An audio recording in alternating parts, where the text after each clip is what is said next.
You're listening to the AfterBuzz TV network, now the largest new media platform on the web, and your #1 source for after-show entertainment. Very good, Keith. Johnson.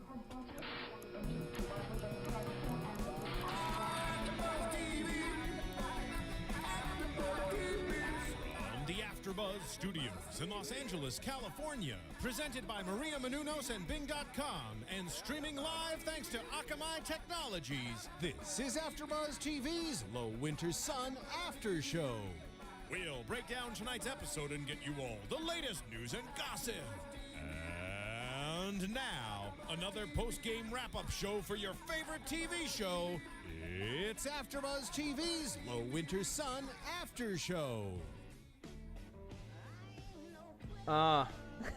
That's how we open. The was a little weak I know, it was a little weak this week. I'm just feeling my own personal groove. Yeah. Hey, everybody. Bing is for doing, and we are here doing another Low Winter Sun after show. This is Season 1, Episode 7, There Was a Girl. I'm Matt Lieberman, and joining me on the panel is the fantastic and talented Stef Z. What's up, guys? Yo, yo, yo. Unfortunately, Oriana could not join us this week. No. We're real bummed that she can't be here, but we will see her next week. Yes, we will. And we will get a call next week from our special guest, Trevor Long, who plays Sean on the show. Yeah. So that's very exciting for next week. I still can't get past that he brought his own dirt. I That's all I think about, especially tonight. Well, it just says so much about the guy, right? Yeah, he's kind of awesome. Yeah. He's a big tweeter. Yeah. He's been tweeting back and forth. Sweet. Love him. Love him Love too. the support. Great. We love you. Well, let's talk about the episode. So much happened this week. We found out at the very end that Boyd has basically pieced the whole thing together, though the department may not be on his side. We got some big movements between Joe and Frank that may not be reversible. Some guns were fired. But let's start by talking about Frank. So it opens on him giving Sean an egg sandwich and a coffee. And he's like, I might not be around for a few days. We got a big break in the case. And it felt kind of like a little bit to me, kind of assuaging his guilt a little bit about like, man, I'm about to go in and bust down your wife's door, your ex-wife's door. Yeah. Yeah. I feel like there's still something about that relationship that we don't know. I feel like, and it's... Well, we had to confirm that he's his ex-partner this week. Yeah, we had to confirm that he's an ex-partner, but we don't know why he's the ex-partner. Yeah. We don't know what exactly happened. So I feel like there's guilt around that with Frank for some reason, and also now that, when it's your partner's wife, like it's part of the family type thing, and now he knows that he's going in on Maya. When I don't really think that Frank thinks that Maya really has anything to do with it, except for the fact that she's married to Damon. Yeah, it's just kind of like by default. Tough luck, or not even luck. It's like, I'm sure that he tried to say to Maya a while back, you don't want to do that. Right. And he came into the bar like a friend, and then he just strolls in, busts the door down. They find the cocaine. I love that little short scene that we got with Damon and Maya at the top where they're talking about potential other futures they could have. Yeah, it was kind of like they were, we started in mid-conversation with them, but it wasn't like they were scared because they were in over their head, or they were just kind of like, wow, this, it seems like they're realizing it's not what they signed up for. Yeah. So they're like, all right, we could go to Florida and we could like play tennis and do things that Florida people do. But they're also like shitting on it a little bit. Yeah, yes and no. They're like making fun of it because I feel like it's subconsciously they know that they should get out, but they want it to be, they don't want to accept the realization. Yeah. Well, it all comes down to her line, I hate us, Yeah. I wish we were the kinds of people who could get excited about that life, because that life sounds a lot better than the life we have. Which is kind of funny, because I feel like the grass is always greener when it comes to stuff. Like, there's so many people, especially even out here, trying to do big things and sacrificing things left and right. And then there's some people that are just like, man, I just wish I had that, 9-to-5 job and barbecues on the weekend. And it's like, whatever you have, you kind of strive different, which is, I think, very interesting. Yeah. Well, Frank obviously brings them both in. Maya's immediately feral, like screaming, like how love it. She Great wants scene. a lawyer. She was just, everyone was nails across this episode. Everyone was great. And then Frank and Joe are just like trying to break Damon down. And then we have this moment, right, where like, where's Michael? And then Maya starts playing the cops. She after all this kind of like affection for Michael and that he was their close friend and so on.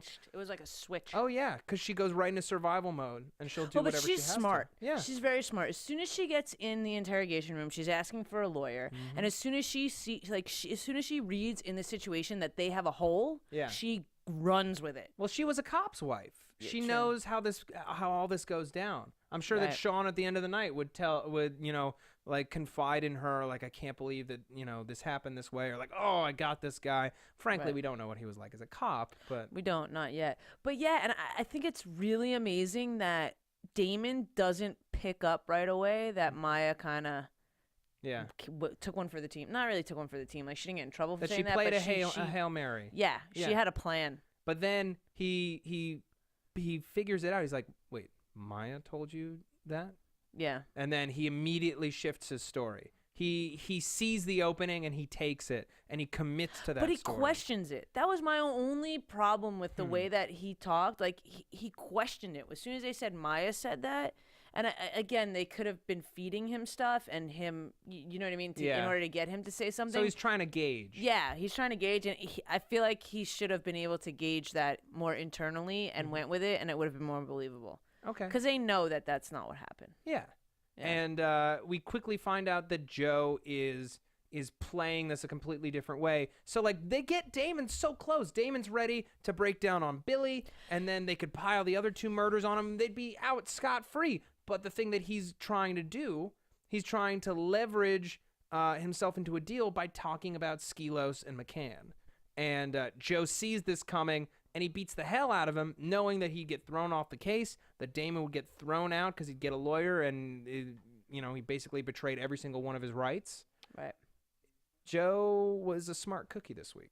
Joe was a smart cookie, and it was funny. At first, I was like, what is he doing? And then as soon as I pieced together that it would have been, the Skelos and everything together, I was just like, wow. And Frank didn't see that right away either. No. And then Frank questioned it, which he was trying to protect both of them. I mean, granted, Joe's trying to cover his own ass, but in that, Frank's like binded to it, Yeah, and no, that's the problem, right? Is like if he takes Joe down, he still has to admit that he murdered someone, that he murdered a fellow cop. So he's in this impossible situation. Well, I don't know though, because we're getting to there is a separation. Like later, even I know we're jumping around a little bit, but even Danny, like a lot of them think that it might just be Joe. Right. So I wonder if it's gonna play out that Frank's gonna be able to disconnect from that and pin Joe for being like, no, dude. But Lefevre saw two men on that dock. Right. He saw a black guy and a white guy. White guy balding or bald. Right. It's if he's somehow able to part himself from Joe, Joe's going to say that it was Frank. He's going to torch the earth. If I go down, you go down. Right, but in the same sense, Joe just killed his partner. Yeah. And he's had other stuff. So Joe's voice and Joe's word gonna believe not him? Right. So if Frank plays it the right way, I think he could still get people to separate him from that. Yeah. But I don't think he will, because I don't think he's going to, Danny already asked him, and he's like, I don't know. Like, he had an opportunity to throw Joe under the bus. But Boyd has evidence. It's all circumstantial, but, he can really point it in that direction. If he can sway Danny, if he can get her to get on his side, she's a credible cop. She's a good cop. She's, taking her LSATs. She probably comes from a good family. It's a decent enough voice on the force and a decent enough character witness that, she can admit he's been acting very strangely, very differently. His detective work is nowhere near as good as it was before McCann died. Why is it suddenly going, all crazy? Which I think is, they do make it a point to say that she's the only clean cop left. Yeah, and it's obvious. So her opinion, I feel like, is going to have a lot of weight in the future. Totally.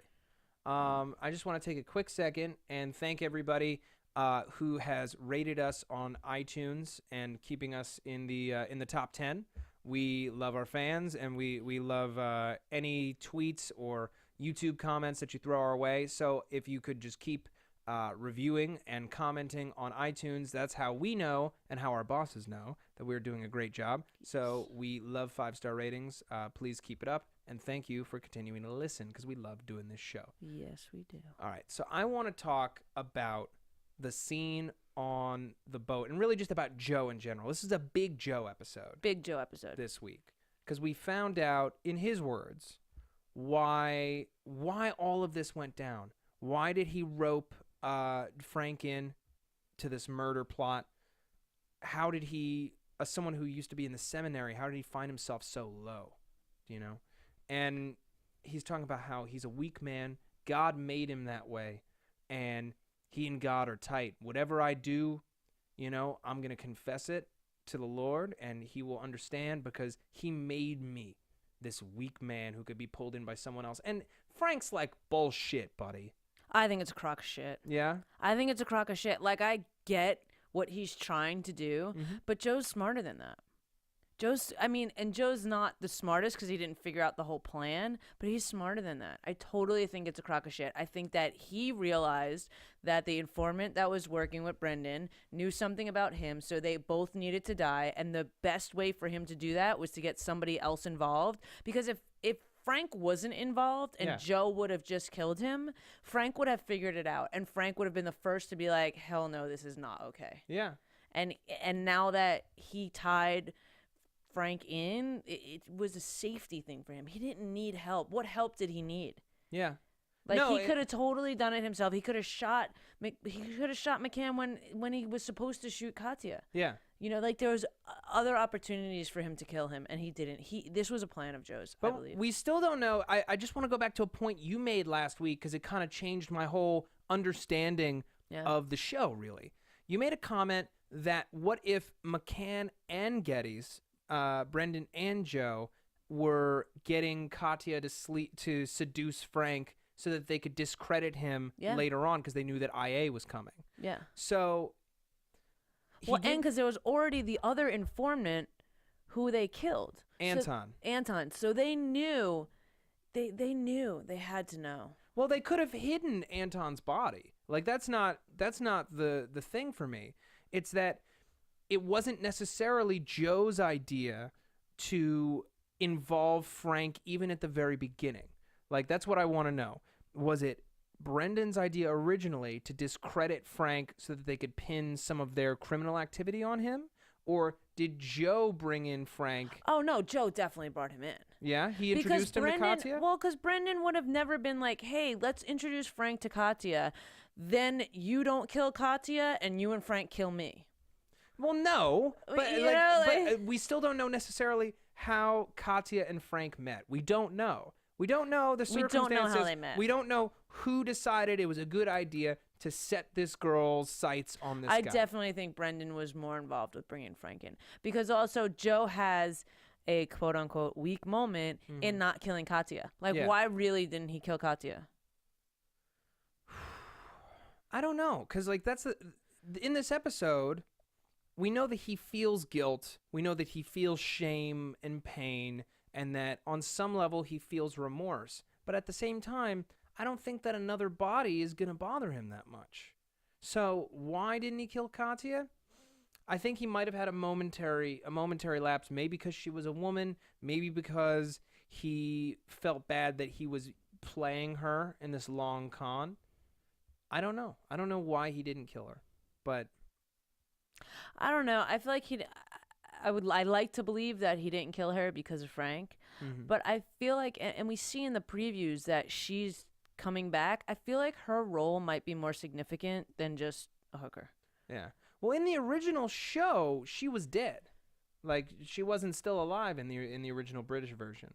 From what I know, from what a friend told me, and if she's coming back, she's the only living link besides the two of them who knows what happened and that Brendan killed Anton and that they killed Brendan. It's the only person. Yeah. And we already know that her and Frank's relationship wasn't real. So there's a completely different motive for her. Oh, yeah, because there's no real loyalty on her end. No. Well, there's no real loyalty anywhere in the show. I know. But if she actually had loved Frank, she might not flip on Frank. But that's right. Not the case. If the cops can guarantee her protection, then she's probably gonna be all right with the cops, or she's gonna want their help anyway. Yeah. Well, who is protecting her right now? No one is. I mean, whoever owns Skilos? Loretta's Lounge. No, this is Chicago. So no Oh. one's. She's supposed to be dead. Everyone else thinks that she's dead.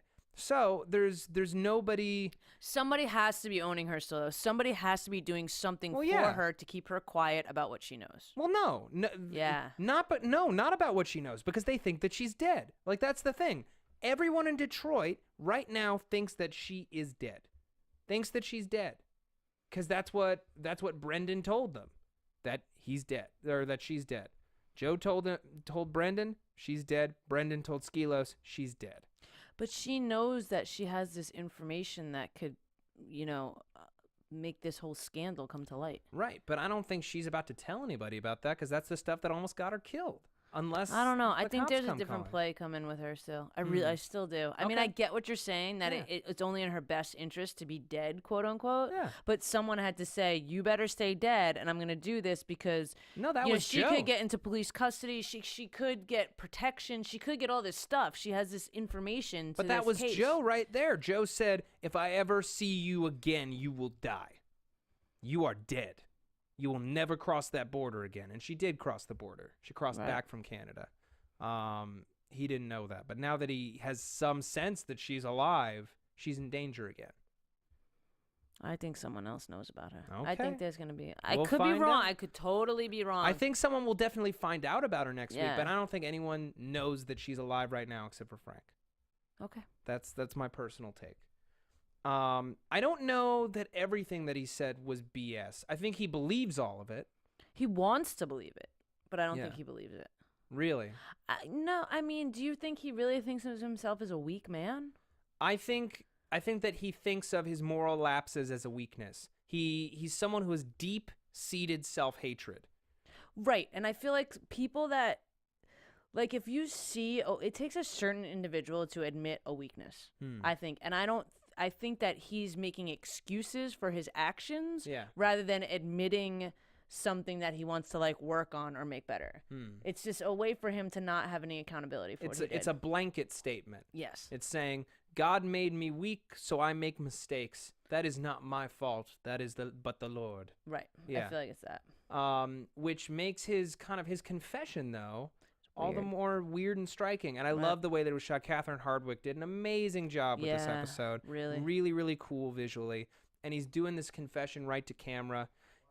18 years since his last confession. And he doesn't admit to killing anybody. He's saying, I cheated, I lied, I stole, and then I became a cop, as if that's a sin too. Right. Yeah. But I was really taken in by what he said about DPD being sick. DPD has a sickness that can't be cured. You know, everyone's on the take. Everyone's flawed. There will be no justice for the people of this city. Why are you pretending to be any different? Right. And he basically says, you're no different. You killed a man, which is the truth. It's totally the truth. Yeah. I don't think he thinks of himself as like a good or a strong person though. Like there's a lot of what he said that to me rang very true. Yeah, I agree that he doesn't think he's a good or a strong person, but I don't agree that he thinks that he's too weak to make his own decision. Like, that's what he's really saying. He's really throwing his arms up and being like, I didn't do this. I'm just too weak, so this is what inevitably was going to happen because woe's me. Well, and he sounds like an addict, honestly. It's like somebody Yeah. who says, I have a disease, I'm broken, you know, like there's nothing I can do but, you know, drink more or do drugs or whatever. And that's kind of, I think, what he's doing is like It's like a cop-out. Yeah, his cop-out is, I don't make enough money, so I let myself lapse morally. And then I did it again, and then I did it again. And then by the time that I realized how far I had fallen, I couldn't get out because at that point I was tied to crime lords. Yeah, and I sold my soul to the devil. And I decided that killing people was worth getting a boat. It's a pretty good boat. Pretty weak. Pretty good boat. Pretty weak. Pretty All weak right, sauce. Fine. Weak sauce excuses from our favorite religious detective. Yes. Yes. Okay, I want to talk about Danny. Danny. Poor Danny. I swear, this girl, like, she should first of all, she lets Frank off the hook. And I know that she's like being mature Right. or whatever. But she's being mature, whatever. She's also protecting herself. Like if you're a woman and you get your heart broken, like you say that. You say, because you're not gonna be like, you really broke my heart. Like, can we not sleep together, or can we sleep together again? Yeah, right. I would. I mean, I say nice things too, and it never works out. I But know. you know what I mean? Like, of course, she was just playing like the strong front. Like, nah, man, it's cool. Yeah. I don't think it's cool. I think she still feels for Frank. It's obvious. Oh yeah, it's obvious, but she's kind of like giving him the out because and she makes the point. She's like, we don't really have time for this kind of like drama right now. She's like, we're both busy people. We're both adults. I get it. Whatever.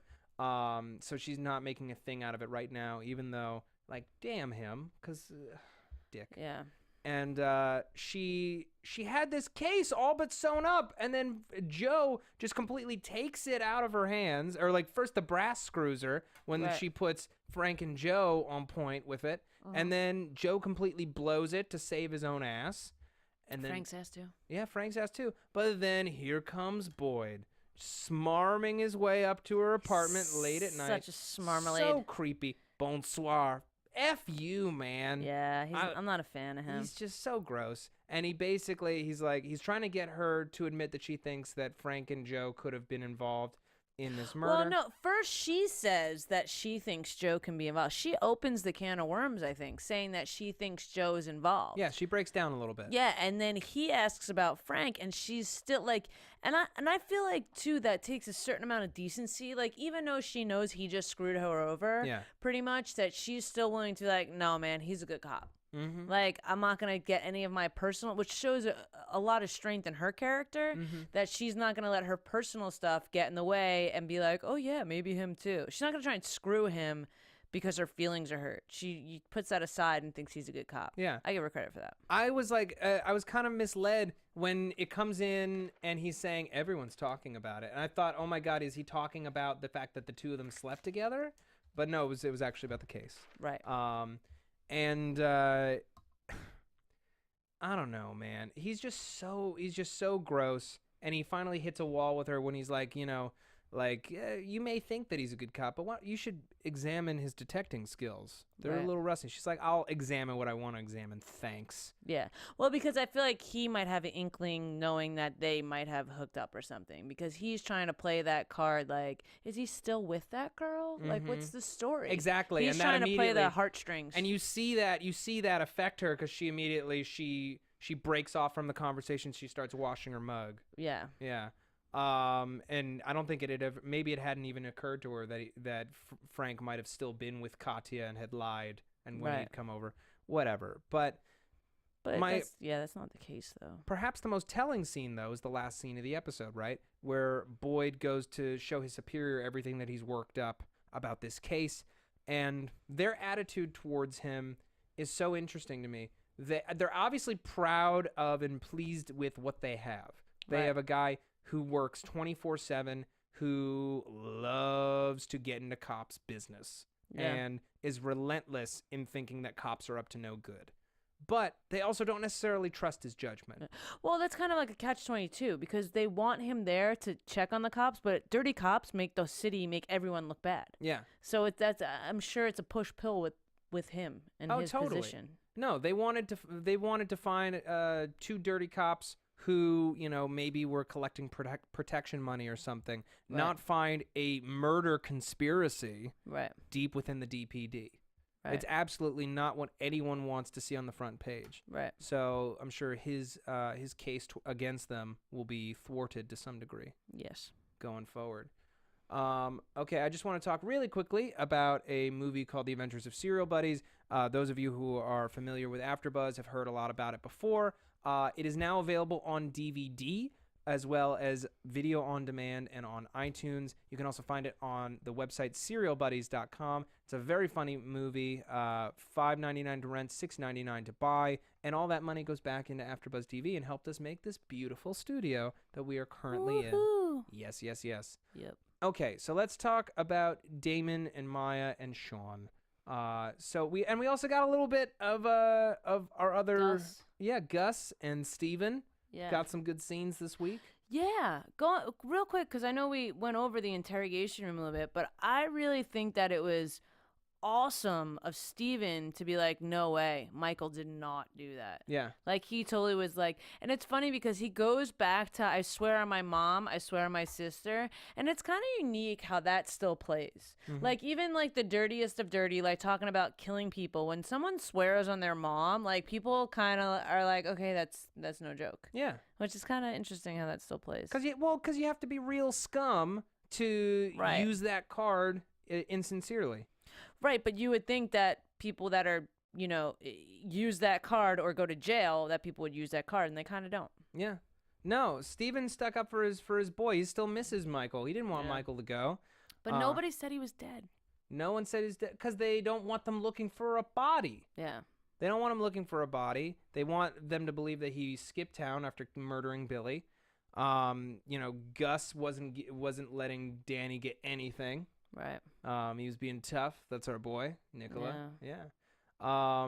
And Maya comes back to the International after being released. Right. And there's Sean, who's been just kind of like scratching outside like a cat all morning. Yeah, well, he was waiting for it to open. Yeah. And she was clearly late because she was at the DPD. Yeah.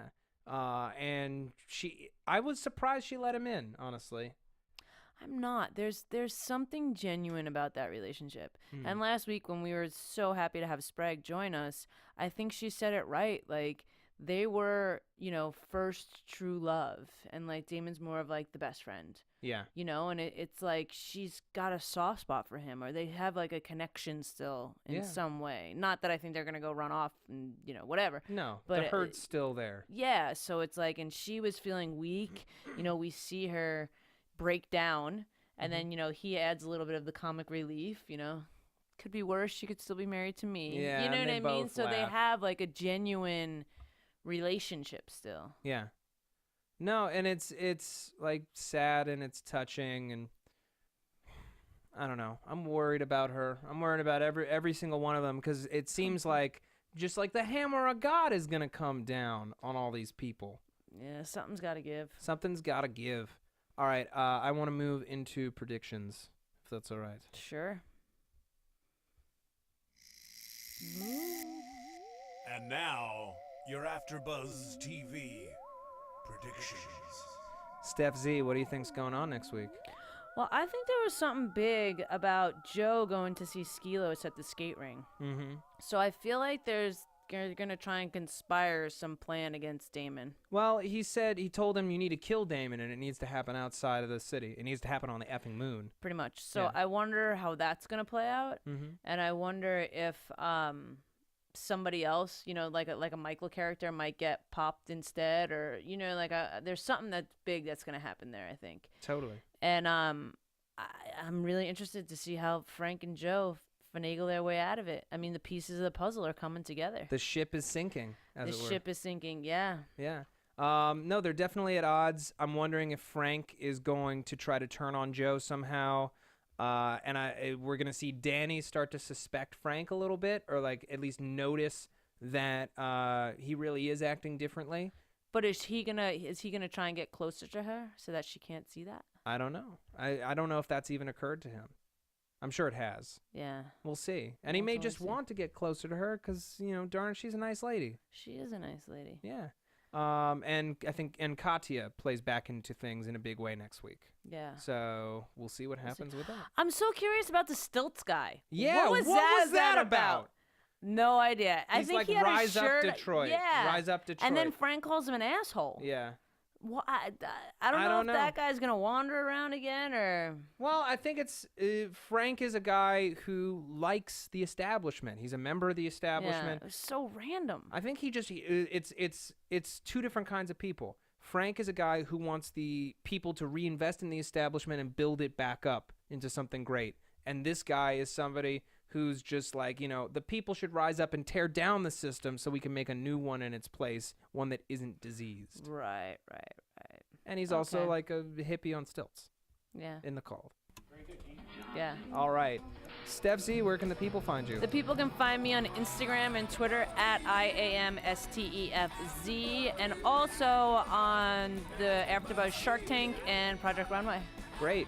And you can find me on Twitter at Matt Lieberman. That's MattLieberman. You can also find me here on AfterBuzz TV on Breaking Bad for one more week, Agents of S.H.I.E.L.D., Sleepy Hollow, and Sons of Anarchy. Thank you guys so much, and we will see you next week.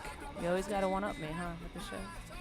From Bing.com, executive producers Maria Menounos, Kevin Undergaro, Phil Svitek, and the entire AfterBuzz TV staff, we would like to thank you for listening to the AfterBuzz TV network.